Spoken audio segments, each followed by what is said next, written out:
রবের তরে হালাল পশু দিতে হবে কুরবানি।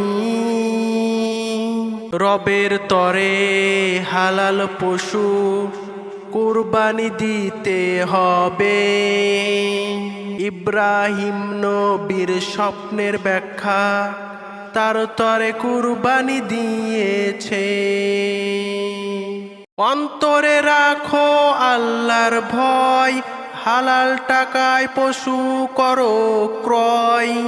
নিয়াতার মনকে ভালো রেখে আল্লাহর তরে দাও কুরবানি। কুরবানি ফিরে এলো দেখো কুরবানি।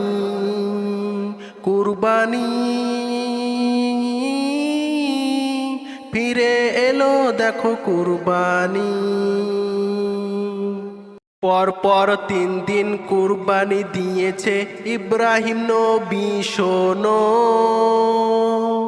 প্রাণের চেয়েও দামি জিনিস সন্তান ইসমাইলকে কুরবানি দিবে ভুলে যায়নি কখনো।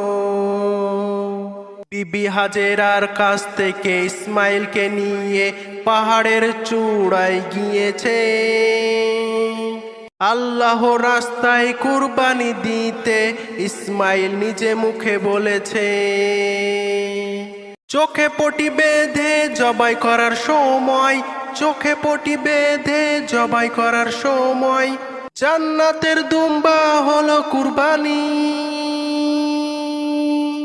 আল্লাহকে ভালোবাসা প্রমাণ দেখিয়ে দিল ইব্রাহিম নবী। কুরবানি কুরবানি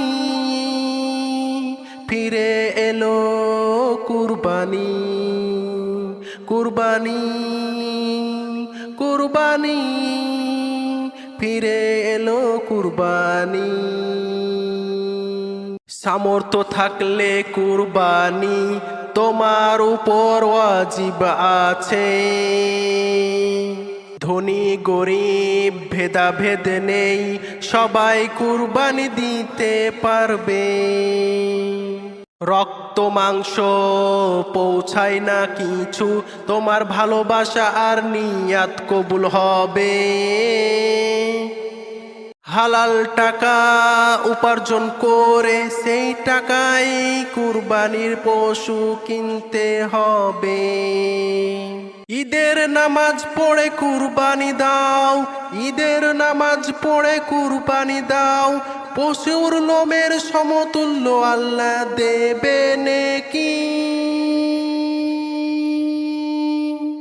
কুরবানি